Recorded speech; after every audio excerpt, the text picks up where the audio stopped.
And welcome. Welcome, Paul Lindsay. I'm Drew Hines, and we're here this afternoon at the beautiful downtown Greer Depot on this 150th anniversary of Greer, South Carolina.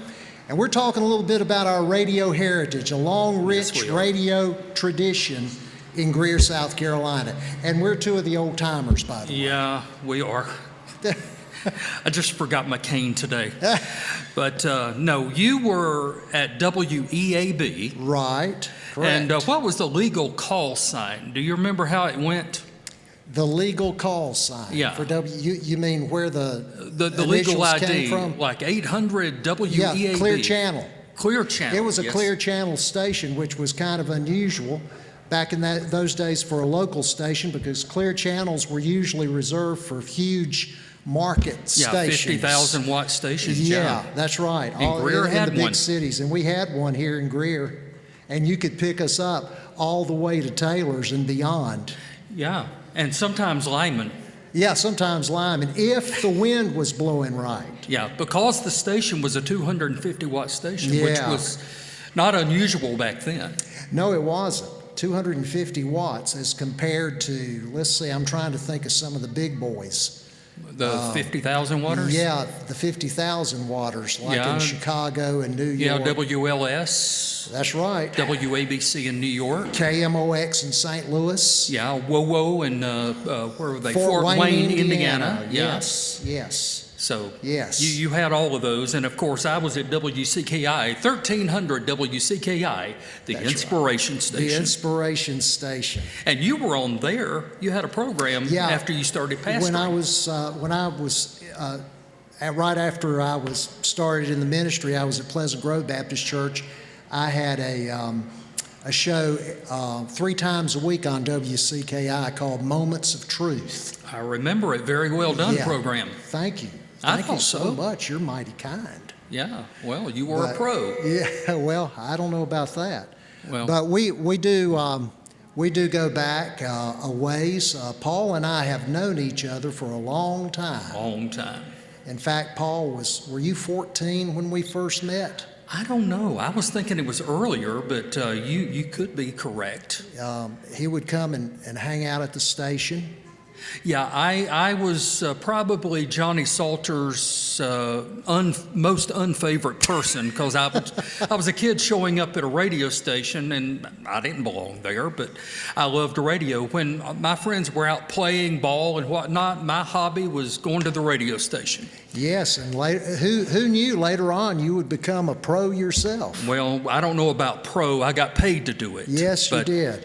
And you were we were at WEAB. Your first job was at WCKI, right? CKI. I just played around at EAB. That's where I learned to do radio. Yeah, you did. A lot of time in the production room across from the main studio, and so I was looking at the radio guy doing his show, me goofing off in there, but I was doing my own radio show. That's right. That's right. And that's how we all got started. You had that fantasy, that dream. Yeah. And then it became a reality. But the people today, especially young people, I sound like an old fogey, don't I? Especially young people these days can't appreciate the role that local radio played in society back in those days. And long before social media, long before the internet. Long time. Back in the days of newspaper and in the beginnings of television, local radio was an important source for news and information. It was. And people depended on, for example, I think of the stations in our area that made an impact. WSPA in Spartanburg.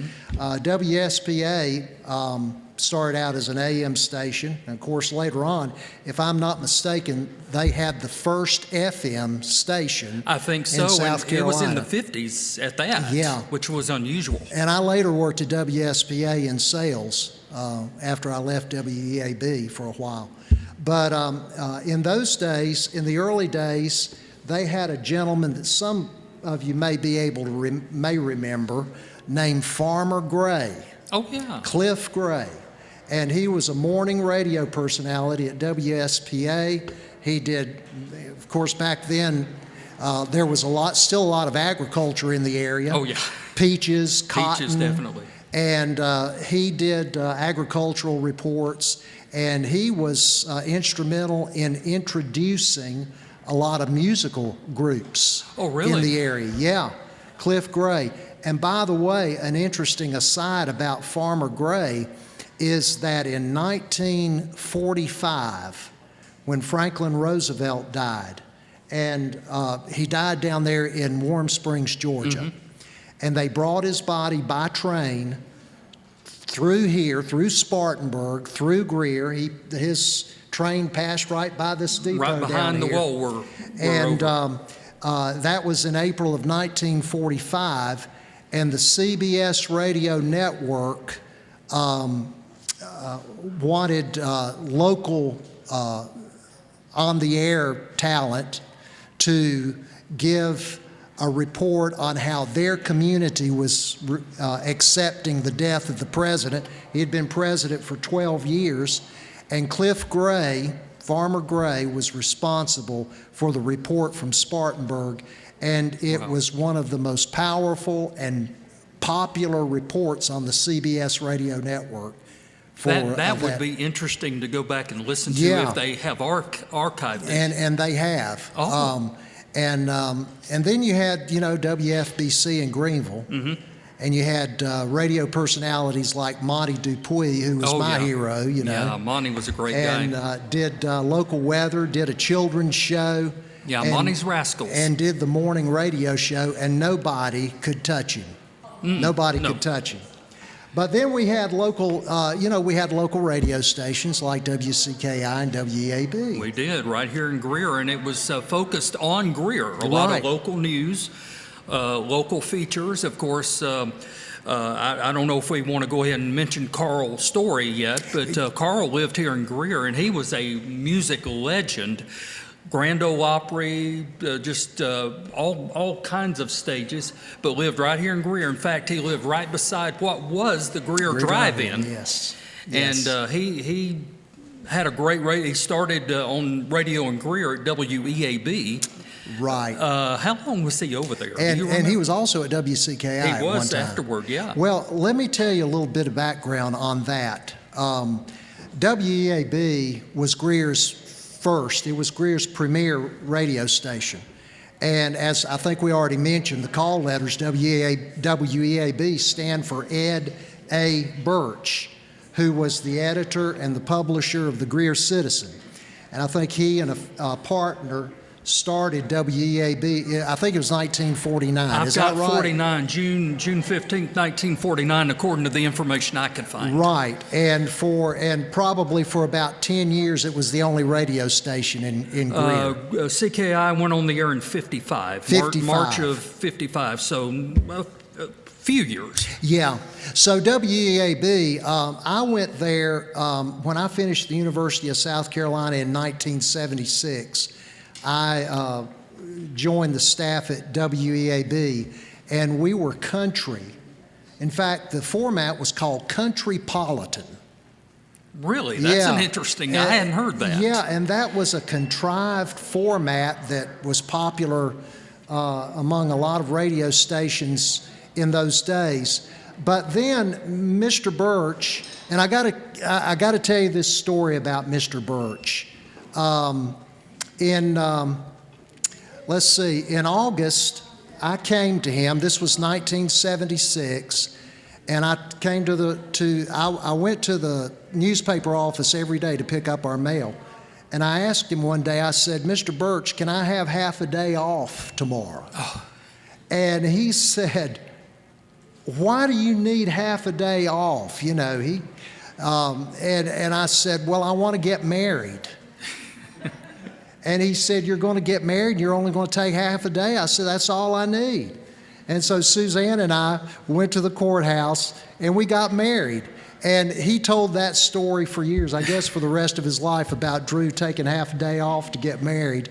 But in 1976, the last part of 76, Mr. Birch brought in a partner, Johnny Salter. Mm-hmm. And Johnny Salter had worked at WEAB years before, and he had gone to WESC and had become very successful in sales, advertising sales. And he came back. Now, Johnny was a bluegrass enthusiast. He was. He played a mean bluegrass fiddle for Northern Border, which was a very popular local bluegrass group. And so he had the bright idea and the brilliant idea of adding bluegrass music to the format of WEAB. And it worked out great. And I came up, and I got to show this, with this logo and this slogan, the Bluegrass Connection. It was, I was just doodling around one day, and I came up with crossed a banjo and a guitar and called it the Bluegrass Connection. And it was, everybody received it really well. And we put it on T-shirts, we put it on coffee cups. Oh, yeah. And there was even a billboard there at North Tryon Street Extension. The radio station was on North Tryon Street Extension. Right where Applebee's is now. Yes. In that intersection. Yes.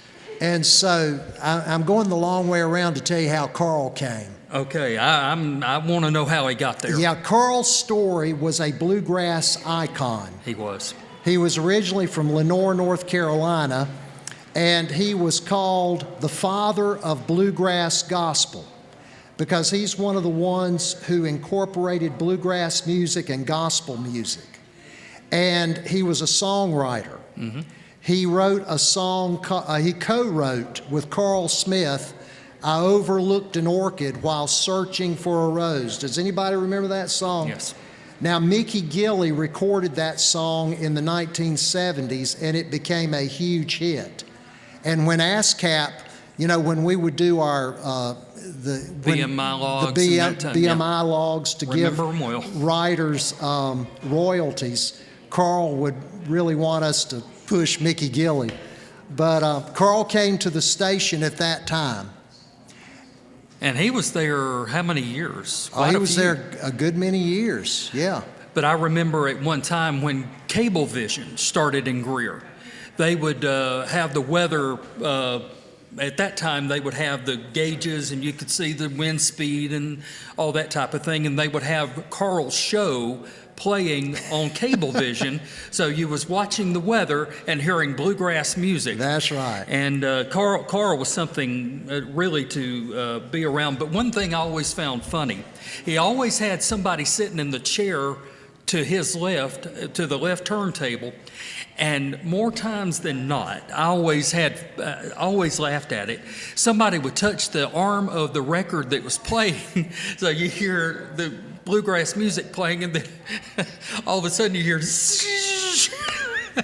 on the air. He loved that. Oh, I know he did. Oh, but he always had a record ready on that next turntable. So that's right. But he was always a joy, and he was big. I was a kid at the time, and when he came to CKI, if he felt like somebody was being hard on me or picking on me, his big line was, "Leave that boy alone." Yeah. But he Carl was my big defender. And Carl was very well known. He had been on the Grand Ole Opry. Mm-hmm. He had played with Bill Monroe. Yeah. During World War II, when everybody was being drafted, he joined the Bluegrass Boys as a fiddler with Bill Monroe, and he and Bill were very close. As a matter of fact, I'll tell this story about his funeral, Carl's funeral. I was going to ask you if you would. Yeah. This is good. Carl died in 1995, and I helped conduct his funeral service. We were good friends, and his wife, Helen, told me this story. Bill Monroe came to Greer. He was an honorary pallbearer for Carl. Mm-hmm. And the night before Carl's funeral, Helen said the doorbell rang. It was about 2 o'clock in the morning. She went to the door, and it was Bill Monroe. And he said, Helen, as only Bill Monroe could do. I can imagine. He said, Helen, I've come for Carl's funeral, and I need a bed to sleep in tonight. And she said, well, Bill, my house is full. We've got family here. and the only bed that's empty is the one I just got out of. And he said, well, that'll be fine.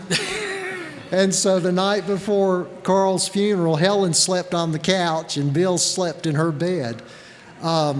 But they were very close, and Carl he promoted bluegrass concerts, and Bill Monroe came to Greer at least twice for concerts. Here's a member of the Country Music Hall of Fame, the father of bluegrass music. Yeah, a legend, and a legend. he had 2 concerts at Blue Ridge High School. And we had concerts at the old Fork Road Grange, which was located on the road between Inman and Gowensville. Carl brought in the Stoneman family, which was a famous bluegrass group in those days, and also Lester Flatt and the Nashville Grass. After Lester Flatt and Earl Scruggs broke up, Lester formed the Nashville Grass, and he had a young teenage boy playing mandolin for him by the name of Marty Stewart. And so Marty Stewart and Lester came to the Fork Road Grange, and I'll never forget that concert. It wasn't long before Lester's death, and they did the old Martha White That's right. tune, and Yeah, I think I saw a video several months ago. They were in, I don't know what country, it was a foreign country in Europe somewhere, and they had to have, it was Japan, I believe, now that I think about it, and the people over there had to have him do that, Yeah. or they wouldn't let him leave. Yeah, it was very odd, really, because his popularity in Japan exploded. Lester Flatt spent a lot of time, and Bill Monroe too, in Japan. There was a big bluegrass revival in Japan. Who Now, knew? can you imagine bluegrass that is really our music Yes, here yes. being more popular in Japan than it is here? Exactly. Which I find really wild. Yeah, I know. It really is. But Carl was a big part. I think, as we talk about radio in Greer, it's really important to mention Carl and and absolutely. the impact that he had. Yeah, absolutely. I mean, he was probably one of the biggest promoters of music here in Greer at that time, and he was big on his church too. Yes, Fairview Baptist Church. That's right. And I'll tell you, Carl was one of the last people to see Hank Williams Sr. alive, and he told me this story. Hank was doing a concert in Canton, Ohio. That would be his final concert. And he came from Montgomery or Birmingham to Knoxville to WNOX, and Carl was on WNOX at the time. And Hank Williams was born with scoliosis. He had terrible problems with his back all of his life, and he was in horrible pain. And nobody understands that. They know about his drinking and his drugs, but they don't understand that he was in grueling and constant pain. And that was probably why he did a lot of the drinking. It was a way to kind of ease the pain. It was, and he stopped at WNOX in Knoxville.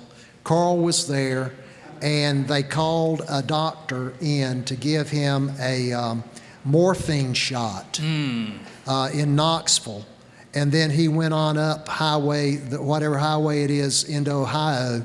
And of course, he was drinking Jack Daniels all the way up there, and his chauffeur found him dead in the back seat in West Virginia. So that was the story of Hank Williams and Carl's story. And Carl thought a lot of Hank. He really did.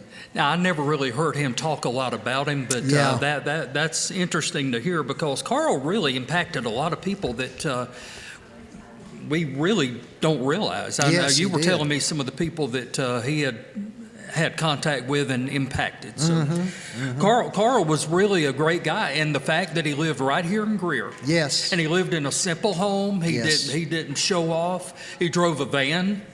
I remember I always saw that van pull up in the parking lot. You at remember CKI. the name of his group? The Rambling Mountaineers. Yep.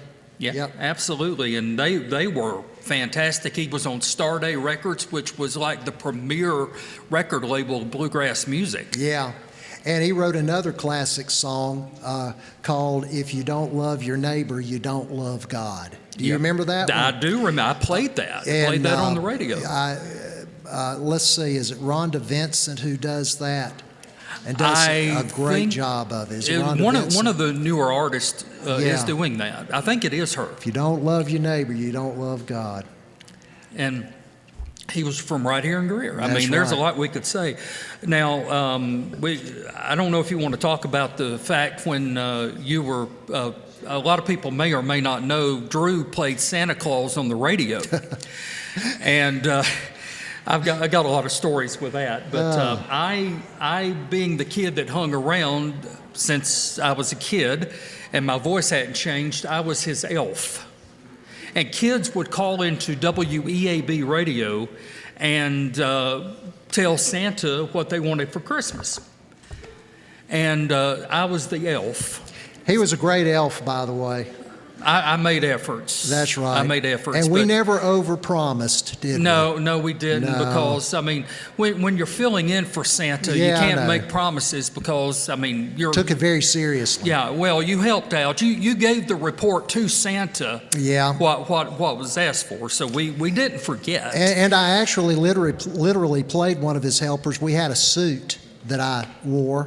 And I had forgotten that. Yeah, this furniture store up here at Greer Plaza years ago. I forget. Do you remember the name of that furniture store? I sat up there one afternoon and talked to children. I was Santa's helper that day. Oh, well, And hey. yeah, we had. And a I know great he time. appreciated your helping. Well, he needs help. Yeah, you well, know? I mean, absolutely. this guy goes all over the world in one Yes. night. How do you Yes. do that? Exactly. But we anyway. had a good time. And yeah. speaking of Christmas, I got to tell this one, Paul. Okay. The Greer Christmas Parade, which in the 1970s was huge, and it was a big event. It was always on Wednesday afternoons. 4 o'clock. Yeah, some of the old timers will know that stores in Greer closed on Wednesday afternoon for some reason. I think every Wednesday at noon. Yeah, I think it that was started church. during World War II, really. Yeah. And anyway, the Greer Christmas Parade was on Wednesday afternoon. And so we broadcast it on WEAB. And today, where across from First Baptist Church, where the offices for First Baptist Church are, that was the old Commission of Public Works Commission of Public office. Works. And there was a phone booth right in front of the Commission of Public Works. And I broadcast, believe it or not, the entire Greer Christmas Parade from that phone booth on the phone. So did a play-by-play broadcast of the Greer Christmas Parade. I don't know if I had to keep feeding it dimes or not. Probably it's nickels possible, back in those days. But would That you have was gotten interesting. paid back? Yeah, I know I guess that would be on my expense. I guess I had it a account. little easier. I broadcast one year on the fire department second level. Oh, and yeah. For WCKI, I think it was in 1984. Okay.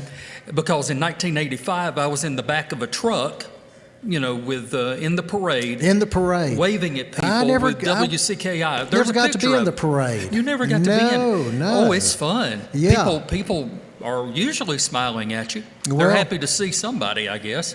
I had to keep telling people who were wanting to use that phone, I'm going to be here a while. Find another one, Yeah, exactly. But anyway, that's a fun remembrance, memory of Greer Radio back in those days. We have a lot of people that were a part of Greer Radio. I don't know if you want to go ahead and mention some of the people. Of course, Absolutely. you and I were. And you remember Henry Condrey. Oh, I remember Henry well. Now, Henry was an interesting character. Yes, he was. I mean, he seemed rough and gruff, and he did a great radio show, but he was really a teddy bear at heart. And you know how Henry was. Yes. If you never knew him, you really, I guess, couldn't appreciate it. And want to mention Bill Pack. Bill Pack. Remember Bill? Was he Ronnie's Uncle, Yeah. Marshall's brother. Marshall Marshall. owned WCKI and also pastored, what was the name of the church? Camp Meeting Camp Baptist, Meeting Baptist Tabernacle. Yeah. And Bill was his brother, and he did a show. And when he ended up having to retire because of his health, and that's when Carl came and took over the Bluegrass okay. show. Good. So that's how we were able to have Carl. And let's see, who else? Of course, Carl Story, Alan Lovelace. Now, you and I both knew Alan Yeah, real Alan well. was a very, very dear friend. He was. Tell a little bit about Alan at WEAB. Okay, Alan came to WEAB during my tenure there and did a gospel music show. Yeah, on a country station. On a country station. Alan was a legend in local gospel, Southern gospel music. He sang for the Southerners Quartet. Yes. He was the bass singer for the Southerners and a great guy all around. Oh, yeah. And Alan and I used to go out. He sold advertising at WEAB, and we'd go out together. We'd go to some of his places and some of my places, and we had a great time together. Yeah, I bet you had lunch occasionally. Occasionally, too. we would break down and have some. I know it was tough. Yeah, I know yeah, it was tough, yeah. but Alan was great, and of course Ronnie Pack. Yeah, Ronnie, yes. Ronnie did I forget the name of the morning show, but Sunshine Time. Sunshine Time. That's Yeah, right. Bill Stedman did it before Ronnie. Yeah, I was going to mention Yeah. Bill here in a minute. Well, we'll go ahead and talk about Bill. Yeah, Bill, I have a little story with Bill. When I first, probably the first day I was on the air at WCKI, I was filling in. I was 15 years old.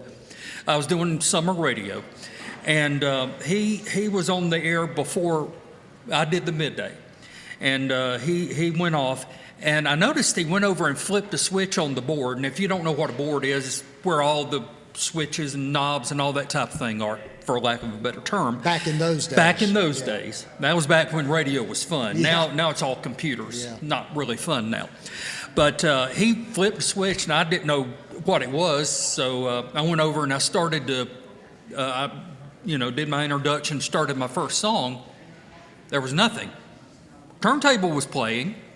It's like, and I realized what he did, and I flipped the switch, and music was there. Yeah. He had flipped the switch off just to mess me up. Oh, yeah. But he was a character. But one thing, if you ever saw Bill, he always had a cigar in his mouth. I mean, if he didn't have a cigar, he was probably not well that day. Mm-hmm. But he always had a cigar, so that was one of the fun. Gravelly voice. Yeah, I don't know if I could do his voice the way he did. But Sunshine Time. It was real gravelly like this. Yeah. I did Bill's funeral. That's right. You told me that. Yeah, Bill came to WEAB, and we became good friends. I'd always liked Bill. Yeah. And so he actually became a member at Pleasant Grove. He and his wife when I was there, and I conducted his funeral. Great guy. Yeah. I'll tell you another. This goes way back. Another early personality at WCKI was a guy named Hugh Cooper, and his this would have been the late 50s, early 60s. They called him Cool Hugh. Yeah, you mentioned that. Cool Hugh Cooper, and he was a popular radio announcer, local personality, and he would sign off. He was good friends back in those days. He was single, and a bunch of those guys were single in those days, with a local gentleman by the name of Max Few, who's a friend of mine. Some of you may remember Max. And so Bill and Max were friends, and every day at lunch, Hugh and Max were friends. Every day at lunch, Hugh would eat lunch with Max and his mother. Uh-huh. And his sign-off would be, "Mama Few, get the beans on. I'm headed your way." But Hugh became a Southern Baptist pastor, led me to the Lord and baptized me at Lee Road Baptist Church in Taylors.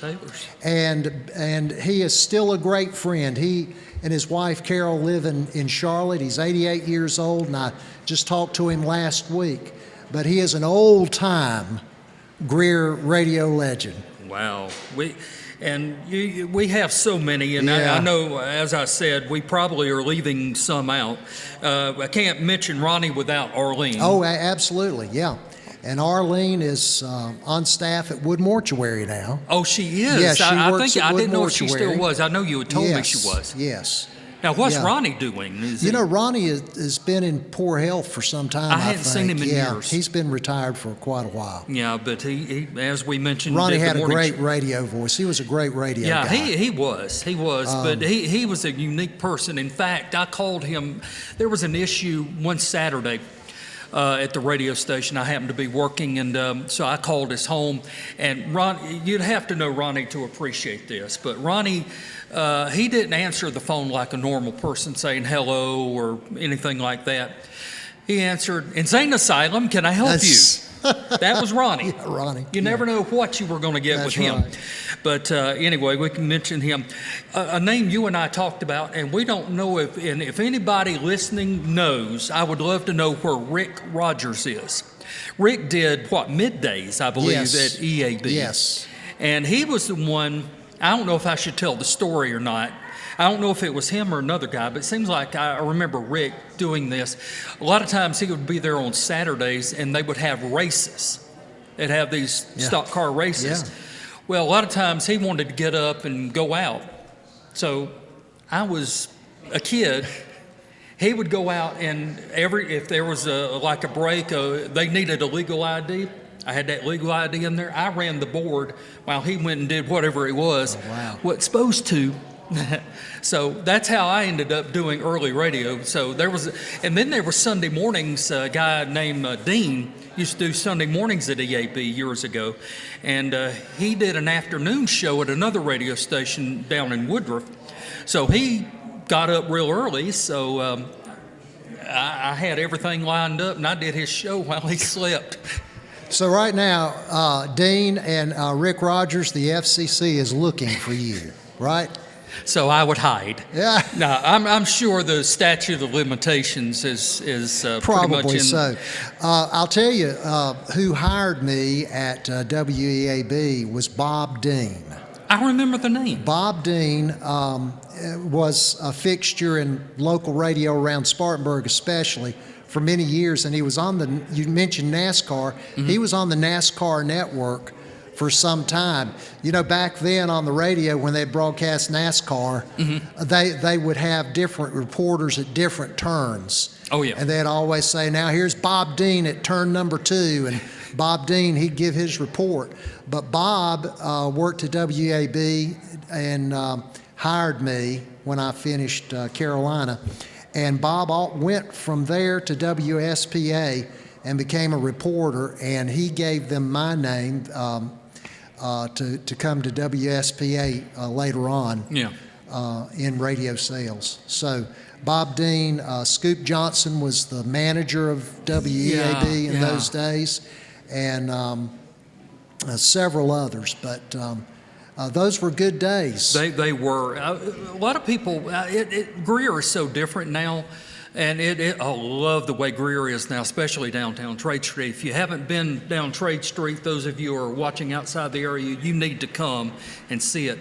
But back then, it was more, I don't know, community-oriented. Mm-hmm. Well, everybody knew everybody. Yeah, Greer was a small town, Yes, really, it at that was. time. It sure was. And, we'll mention this, without a doubt, the most popular program on WEAB and then later WCKI was A Moment of Remembrance. Oh, yes. Now, A Moment Such of memories. Remembrance was sponsored by Wood Mortuary, and it would come on every day about 12:45, I think 12:30, 12:45, and literally everything stopped in Greer as people would listen.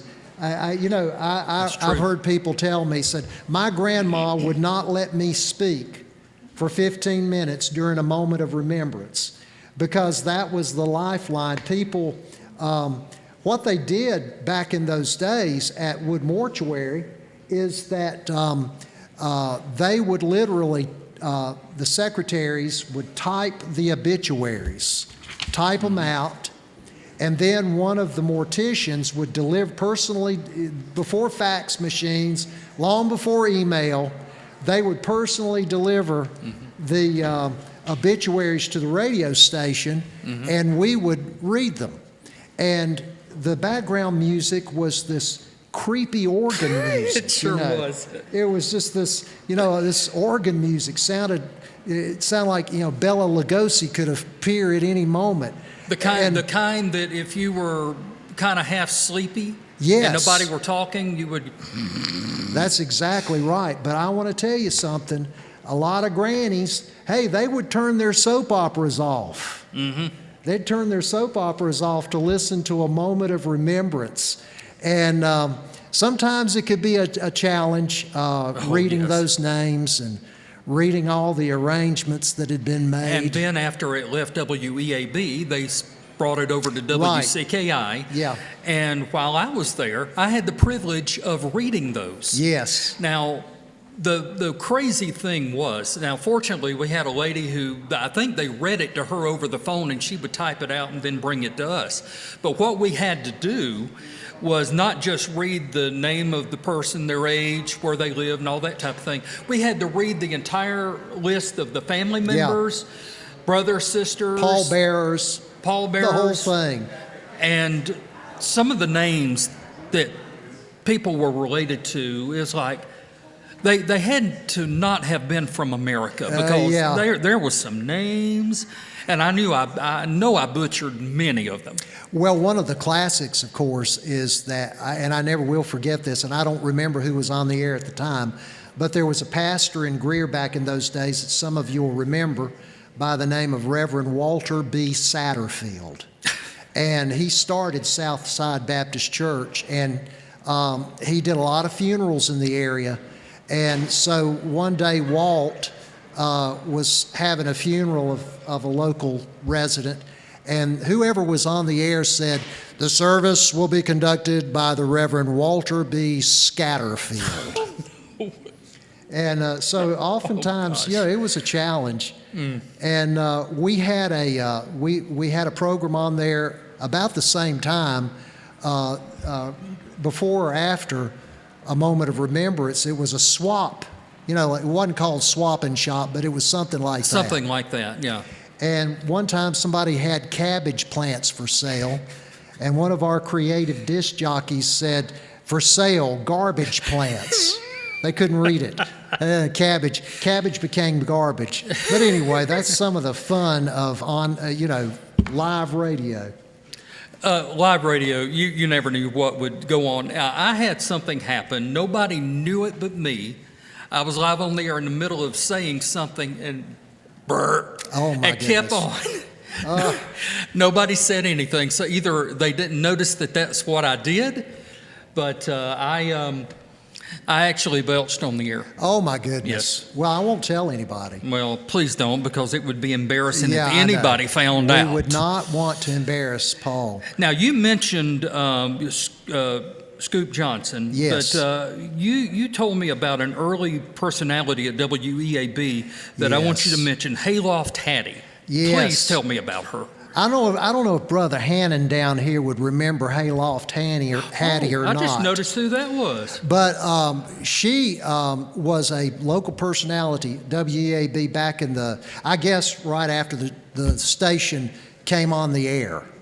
So early 50s. Yeah, I would say so. Hayloft Hattie. I love that name. Yeah. By the way, we're also glad to have John North and Izzy from the Upstate Daily Planet, Asheville Daily Planet, and the Hendersonville Daily Planet. Now, explain the relationship that you have with them. Well, I write a column every month for their newspapers, and they are great for local coverage. Yeah, we were talking. I'm really thrilled that they're doing the kind of coverage that they are, because a lot are missing that. They do a great job. And let me mention another personality of the area that many people will remember, Mr. Wayne Durham. Wayne Durham ran the Greer Auto Auction up on Highway 14. Tudortown. And they had a sale on Tuesdays, car sale Tuesdays and Thursday nights, and they had a horse sale on Friday nights. Now, he was a longtime sponsor on WEAB. And when I first came to the station, they gave me that account and gave me a cassette recorder. How many of you remember cassettes? Oh, yeah. And so every Thursday I would go to Tutortown and record Wayne's commercials. But the only thing was, these 1-minute commercials became 5-minute commercials. I remember those.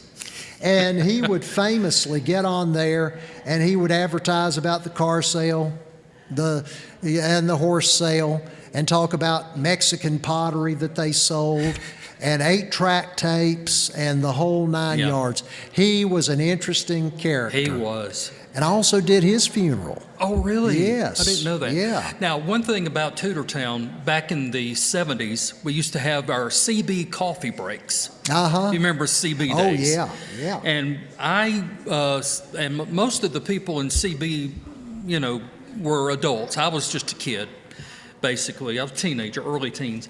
And since most of them went around and they had alcoholic beverages and stuff like that, so they had me upstairs, and I was CB coffee break control. I was guiding people in because they were people coming from all over the All place. over the place. And they were always Was that crowded. at Tutortown? At Tutortown. Wow, okay. And I was upstairs, and I was coffee break control, and I was giving people directions how to get in. How about that? So that's my story of Tutortown. That's a class. Tutortown is a Greer classic. And Wayne, in sometime about 1974, 1975, had a single wide. That was the store. I remember. And he had his gas tank out behind the store, and they filled the gas tank. And he was in the store, and as they were filling the gas tank, gas fumes came into the store. Oh, I remember this. And he hit the cash register and sparked it, and there was a huge explosion. Yeah. And it blew Wayne out into Highway 14. Oh, I didn't realize it was that I far. don't know how in the world he survived. I but he remember did. the he explosion. survived. It was it was all the news up in the Oh, yeah. in the suburbs of the Dark Corner. Yeah, and the Channel 4 and 7, I think, covered it also. Yeah, I'm sure they did. It was kind of big news. I'm sure they did, but those are good memories of Wayne Durham and Tutortown. He sold a little bit of everything up He there. really did, and he was a good guy. I mean, Yeah. he was gruff sounding, kind of like I mentioned Henry, the way he was, but he was a teddy bear underneath. And, Yeah. We just have so many people that really have made an impact in Greer and were a part of Greer Radio. Absolutely. We had another program that I want to mention is Greer Today. And it was broadcast every day. Leland Birch at the Greer Citizen would broadcast. It was about a 5-minute program with local Greer news. And there wasn't a lot of local Greer news back in those days. But Leland had a microphone at the Greer Citizen. And they would feed it through the telephone lines to the radio station. Exactly. I remember that. And every day about 3 minutes before Greer Today, and you'd be on the air, and Leland would blow into the microphone. And everybody, you heard it all over the place. But Leland would do his thing and deliver local Greer news. Greer Today, that was an important program. Now, if I remember correctly, and I can't remember if it was at 12 or 12:15, Paul Harvey had a 15-minute... 12:45. Was it 12:45? Yes. Because it was 12:30 to 12:45, I think. Because he had his news segment, then there was other local stuff. It was like and the an moment hour. of remembrance may have been at 1 o'clock. It may have been 1 Could o'clock. have been. Yeah, and Paul Harvey went till, because I ate lunch during that time. Yeah. I would be on the air, and every morning I would stop by this little convenience store up there on South Buncombe Road and buy me a packaged pimento cheese sandwich and a pack of Fritos. That's when I started loving Fritos. Yeah, And well, that's when you I'd eat gotta lunch. eat health food. Yeah, That's absolutely. good health food there. Absolutely. I was eating healthy even back then. And while Paul Harvey was on, I would eat lunch. Yeah, And then, but during that 12 o'clock hour, it was always great, fully local stuff. Yeah. I don't remember much music, going on, but it was a lot of local news, a lot of, public information Yeah. that was of interest Important to people. stuff.